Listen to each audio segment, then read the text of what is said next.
ciptaannya, berarti Tuhan itu menguasai manusia. Apakah dia bisa memakai orang lain untuk menjadi penebusan manusia dari dosa? Bisa. Masalahnya tidak ada manusia satupun yang tidak berdosa. Itu udah kena kutukan, bahwa semua manusia itu sudah terkutuk dosa. Ketika dia memakai manusia sebagai ciptaannya, itu menunjukkan Tuhan kami itu orang yang laknat. Tetapi melalui firman-Nya dia berkarya. Dia tidak mau menumbuhkan manusia untuk menebus manusia,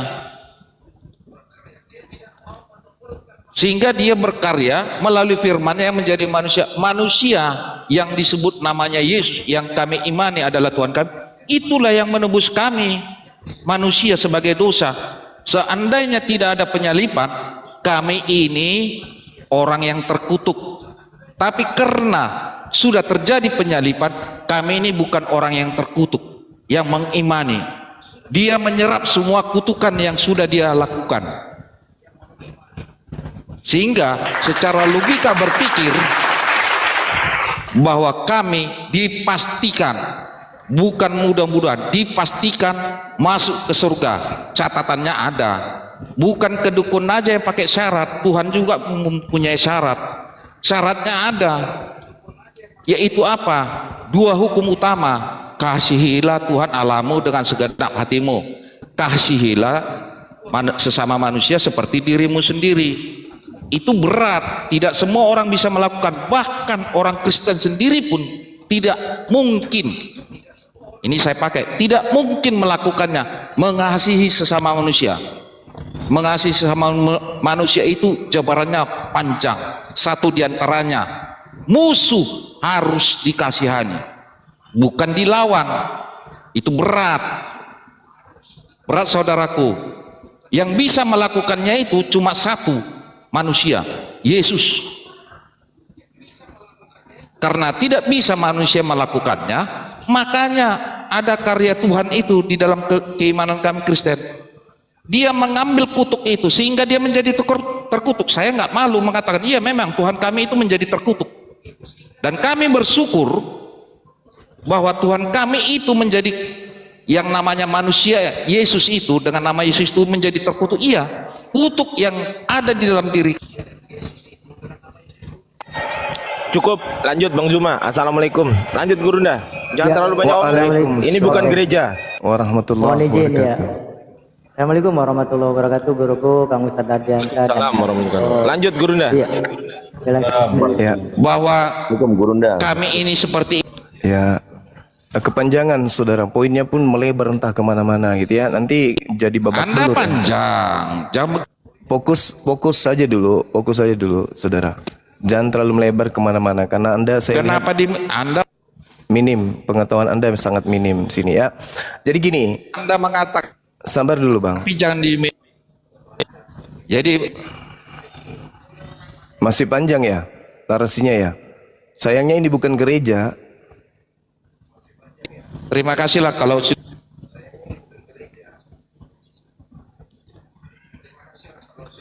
Jangan di mute, kepanjangan.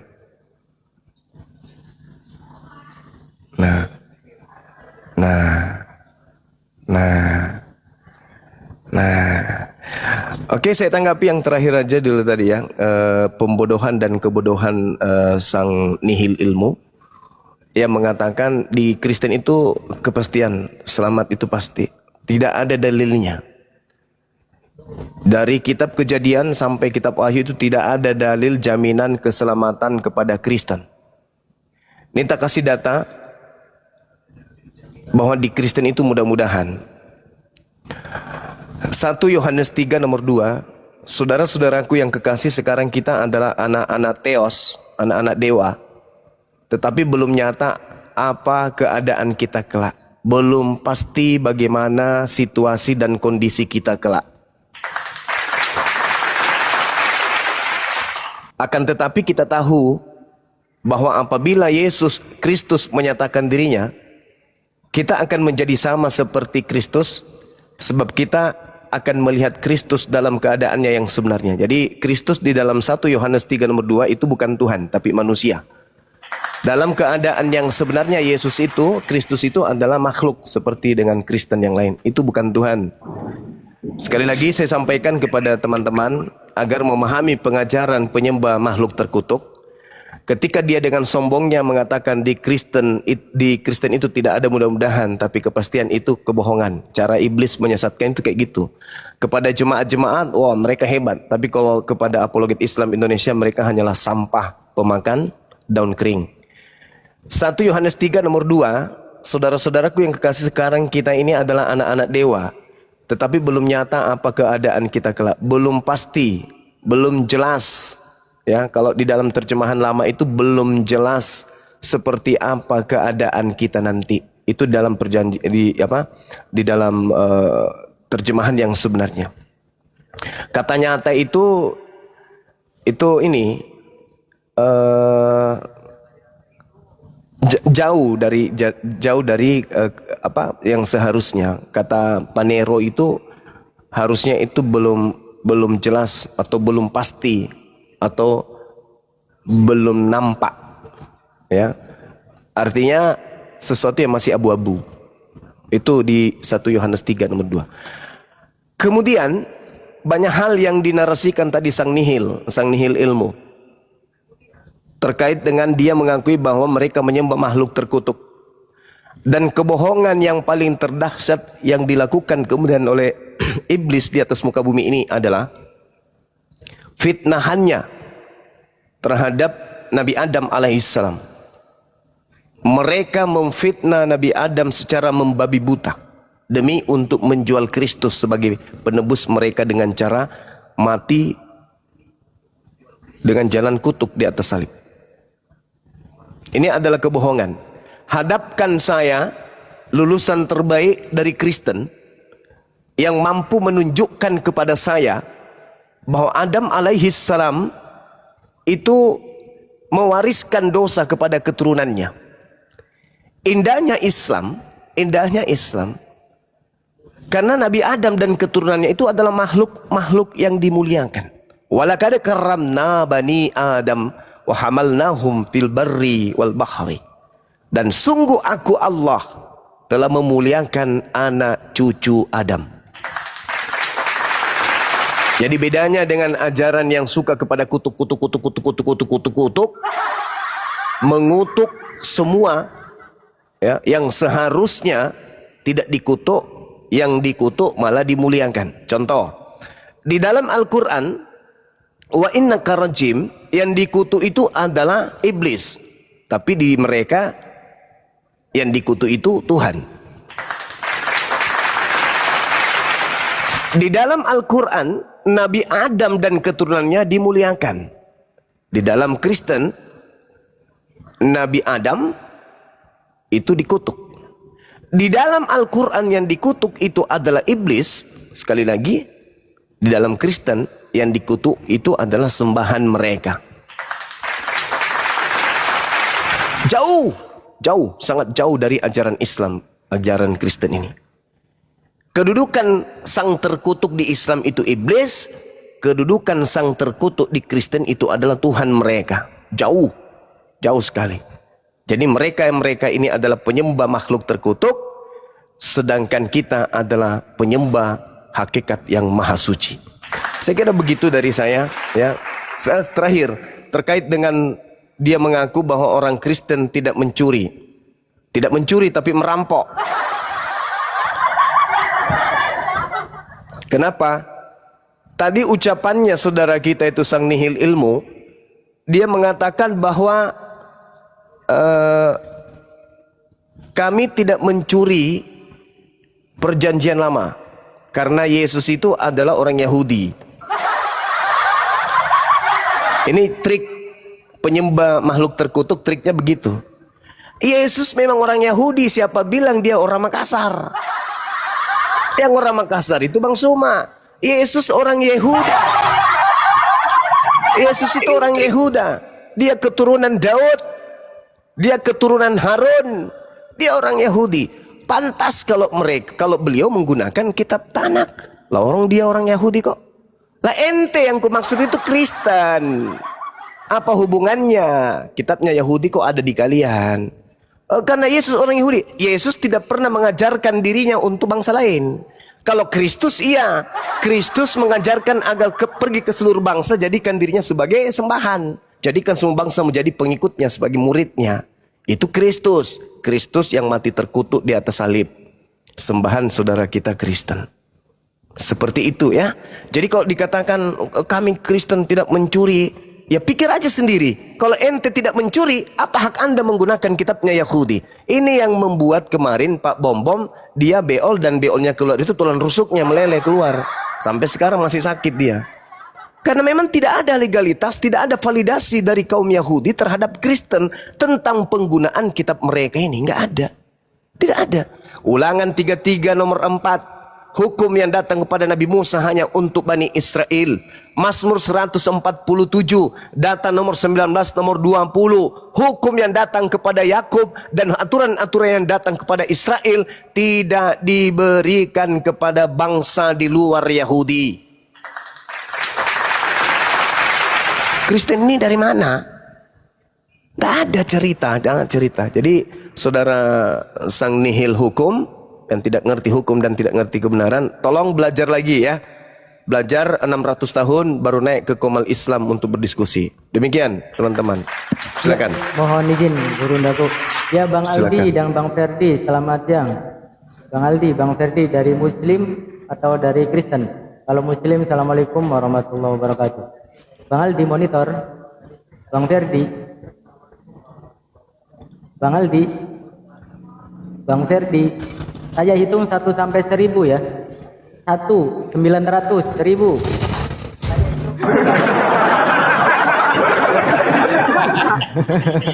Lagi ya. Nah ini minta naik bisa mute tapi nggak bisa di ini. Ya buat sobat-sobat ikhwan filah bantu kencengin tab-tabnya ya. Kencengin tab-tabnya. Dan ini 2 slot jadi buat teman-teman ikhwan filah ditahan dulu ya. Untuk yang muslim biar teman-teman Karisteng ini kita urut dulu urat sarafnya ya biar lurus ya. Jadi silakan buat teman-teman Kristen yang ingin berdiskusi dengan Gurunda Bang Zuma. Pasien berikutnya aduh lagi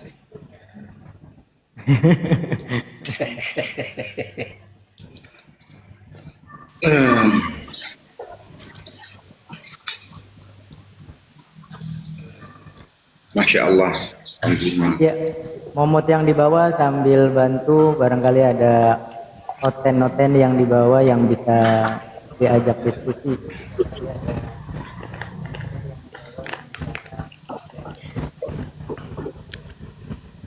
Bang Juma, salam kenal jarak-jarak dari Aceh. Salam kenal saudaraku raja-raja. Bukan 2 raja-raja ini kan?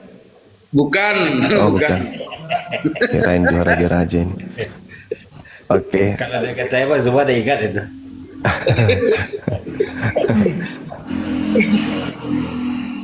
Mohon di fallback Ustaz. Saya baru satu Ustaz Iya Juma. silakan bang, silakan. Masya Allah.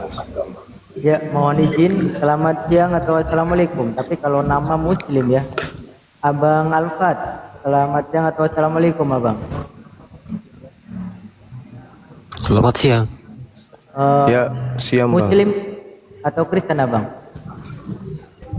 Muslim alhamdulillah. Oh iya, iya. Alhamdulillah. Alhamdulillah. Ada yang mau disampaikan Abang? Akhi. Ini saya mau nanya ya. Orang Kristen kan Tuhannya terkutuk. Ya. Bang. Orang Kristen mau ya menuhankan Tuhan yang terkutuk. Padahal kan dalam Islam terkutuk itu kan iblis atau setan, syaiton. Bisa ya? Iya. Auzubillahi minasyaitonirrajim itu kan artinya semoga kita terhindar dari godaan syaitan yang terkutuk gitu. Iya betul. Benar. Mereka Tuhannya terkutuk. Iya, itu kan sangat mengerikan ya. Ngeri lah. Mereka mau menyamakan manusia itu dengan syaiton atau iblis. Udah gitu aja. Ya. Satu ayat untuk saudaraku Alfat. A'udzu billahi minasyaitonir rajim. Wa mathalul ladzina kafaru kamathalil ladzi yan'iqu bima la yasma'u illa du'a wa nida summum bukmun umyum fahum la ya'qilun. Dan perumpamaan bagi penyeru, para dai, para ustadz, para apologet Islam kepada orang kafir adalah seperti penggembala yang meneriaki binatang yang tidak mendengar selain hanya mendengarkan panggilan, teriakan dan suara. Mereka hanya mendengarkan suara, tapi mereka tidak mengerti makna dari suara tersebut. Sama seperti kera, sama seperti monyet. Ketika dipanggil, "Hei monyet, kenapalah kau tidak pernah pakai baju?" Dia menengok ke kita sambil garuk kepala. Mendengar suara, tapi dia tidak ngerti uraian kalimat yang kita sampaikan kepadanya. Ini digambarkan oleh Al-Quran sesuai dengan pertanyaan saudara Alfan. Kenapa ya mereka tahu kalau yang digantung itu terkutuk tapi masih aja disembah?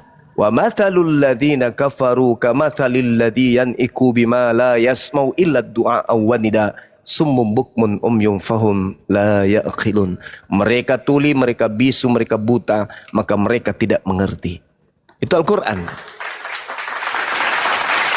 Al-Quran tidak pernah keliru, nggak pernah meleset ketika menceritakan tabiat, tipikal, ciri-ciri, karakter, sifat, tabiat orang-orang kafir. Al-Quran tidak pernah keliru itu. Karena Al-Quran berasal dari pencipta langit dan bumi yang maha tahu. Pencipta tahu bahwa mereka ini karakternya seperti binatang yang diteriaki oleh gembala. Tidak pernah kita panggil kemudian, kambing. Kambingnya menjawab, "Iya paman." Nggak ada itu. Nggak ada. Tapi yang satu ini, mereka sudah didengarkan, kemudian diperdengarkan dalil Quran, dalil dalam kitab mereka. Bahkan setiap harinya mereka tenteng. Apakah mereka paham? Tidak. Diceritakan Tuhan itu maha suci. Iya memang. Tuhan itu satu, emang katanya. Siapa Tuhan yang satu itu? Mulai lidahnya bercabang 3. Siapa Tuhanmu yang satu itu? Sebutkan namanya. Gimana ceritanya menyebut satu nama sekaligus untuk 3 pribadi terhadap Tuhan? Gimana ceritanya? Satu nama merujuk kepada 3 pribadi. Ya nggak bisa. Kecuali buah-buahan. Buah-buahan bisa disebut 6 nama buah-buahan sekaligus. Coba sebutkan nama 6 buah-buahan sekaligus dalam satu kata. 1, 2, 3. Rujak. Iya kan? Satu kata langsung sekaligus 6 nama buah di dalamnya. Rujak. Nah kalau ini coba sebutkan satu nama sekaligus 3 nama Tuhanmu masuk di dalam. Kucluk. Inilah yang diterangkan oleh Al-Quran. Wa masalul ladina kafaru. Semisal orang-orang kafir itu seperti umat Islam ini penggembala yang meneriaki hewan yang tidak mendengarkan selain panggilan dan teriakan saja. Yesus berkata, "Aku diutus hanya kepada domba yang sesat dari umat Israel, hanya pelangak-pelongo." Maksudnya apa? Hei, Yesus mengaku diutus hanya kepada domba yang sesat dari umat Israel. Apa?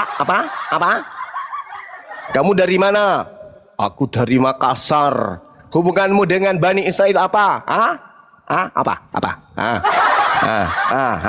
Itulah. Inilah yang digambarkan Quran tuh. Al-Quran tidak pernah keliru. Makanya ketika Al-Quran mengatakan yang terkutuk itu adalah iblis, mereka bangga. Oh, kami memang Tuhan kami datang ke bumi ini untuk menjadi kutuk demi dosa-dosa kami. Alamak. Nah ini yang Al-Quran katakan dalam surah Asy-Syura kepada umat Islam. Maukah kamu aku tunjukkan kepada siapa iblis itu turun? Hal unabbiukum ala man tanazzalus syayatin. Tanassalu ala kulli affakin azim yulkuna sam'u wa aktsaruhum kazibun. Maukah aku beritakan kepadamu kepada siapa iblis itu turun? iblis itu turun kepada setiap pendusta yang banyak berdosa. Mereka menyampaikan hasil pendengaran mereka, sedangkan kebanyakan mereka adalah orang-orang pendusta.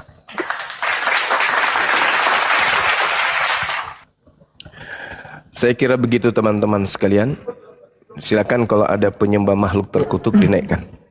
Ya, mohon izin Gurunda. Bang Alfat, mohon izin ya saya turunkan ya. Mohon maaf ya tanpa mengurangi rasa hormat ya. Selamat siang Bang Wandi. Bang Wandi dari Muslim atau dari Kristen Bang Wandi? Assalamualaikum, saya dari Muslim. Oh, waalaikumsalam warahmatullahi wabarakatuh. Tolong buat Muslim ditahan dulu ya, biar dua slot ini buat teman-teman Kristen ya. Baik. Biar ada diskusinya ya. Atau ada yang mau disampaikan? Salam dulu, kenal Bang. Salam kenal Bang Juma.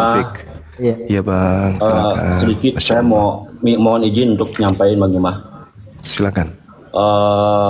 Saya terakhir ini suka scroll dan menemui satu forum yang membahas tentang perdebatan agama, lintas agama. Jujur saya adalah Muslim, tapi istilahnya pemahaman saya tentang Muslim itu ya sedikit Bang Juma ya, gitu ya. Iya. Jadi setelah saya melihat dan saya ketemu dengan room tersebut yang membahas tentang lintas agama, justru yang masuk adalah orang-orang yang seperti saya, dan akhirnya setelah perdebatan di situ kita jadi terbantaikan gitu Bang Juma, gitu kan. Dan yang saya takutkan akhirnya setelah mereka bertanya dan apa yang kita tidak bisa menjawab dengan apa yang mereka inginkan, akhirnya kita terbawa sama mereka Bang Juma. Nah di sini istilahnya saya memohon bantuan gitu kan, istilahnya jangan sampai dengan perdebatan tersebut kita tidak bisa tidak bisa meladeni mereka, akhirnya ya kita terbawa. Itu aja sih Bang Juma. Iya, baik. Jadi kepada saudara-saudara Muslim, anak-anakku sekalian, adik-adik, om-om, tante-tante, paman, opung, tulang, lai, ito, semuanya, daeng, andi, puang, keraing, percayakan kepada apologet Islam Indonesia untuk menghadapi polemikus penyembah makhluk yang menurut mereka digantung terkutuk di atas salib. Tidak usah terjun ke lapangan untuk perang kalau senjata belum. Saya sadar Islam itu girohnya luar biasa. Islam ketika agamanya tersentuh, mereka mati pun rela. Tetapi mati konyol itu juga tidak bagus. Yang namanya berjuang, yang namanya jihad, kudu perlu perhitungan. Bukan hanya berdasar giroh saja. Itu namanya mati konyol. Ada perang, yes, lari aja masuk ke dalam. Oh pokoknya lari, ada ikut di dalam bikin kacau, medan tempur. Islam itu tidak begitu. Harus mempersenjatai diri dengan ilmu. Makanya kaidah dalam Islam itu, tuntutlah ilmu mulai dari ayunan, mulai dari taman kanak-kanak sampai taman makam pahlawan. Itu di Islam. Jadi kalau kita belum ada ilmu masuk ke sana, jangankan kita manusia biasa, makhluk pertama yang bernama Adam alaihissalam dari sisi manusia itu diobrak-abrik pertahanannya oleh iblis. Apatah lagi sekelas kita ini yang tidak pernah belajar Bible.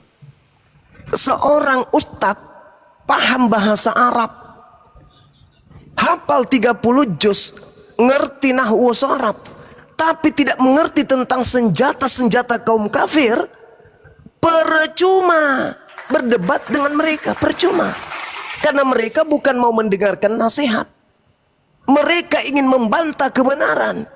Maka sehebat apapun para ulama, para ustadz, para kiai, para dai, para mubalik menyampaikan kemudian narasi-narasi Quran, kalimat-kalimat langit, percuma.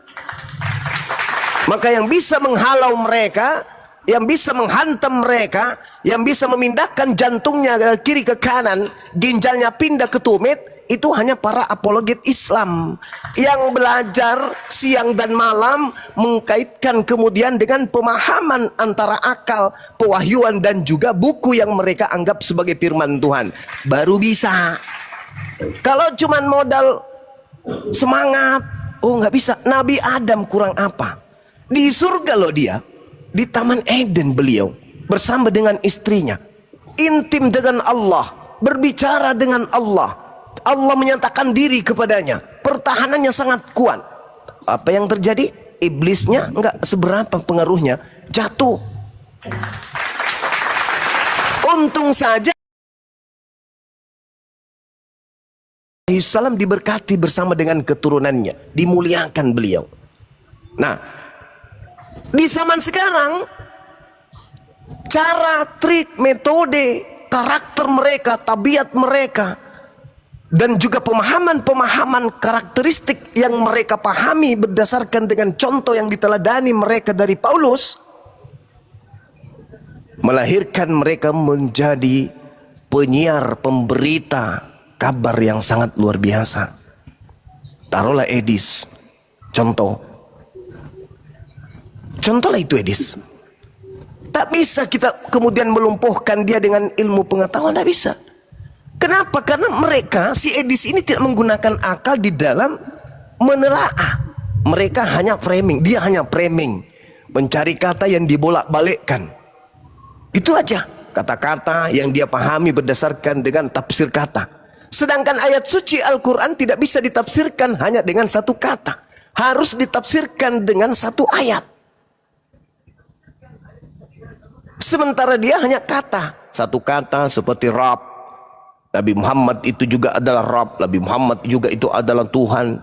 Nah itu, yang kayak gitu-gitu. Ini yang mau dihadapi oleh saudara-saudara yang tidak mempersenjatai diri mereka dengan Bible. Nggak bisa.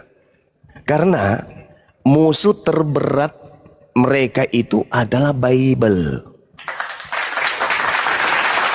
Coba, seakurat mana kemudian Bang Suma menguraikan ayat suci Al-Quran kepada mereka?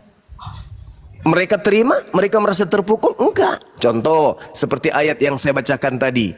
Wa mathalul ladzina kafaru kamathalil ladzi yan'iqu bima la yasma'u illa du'a wa nida summum bukmun umyum fahum la ya'qilun. Seperumpamaan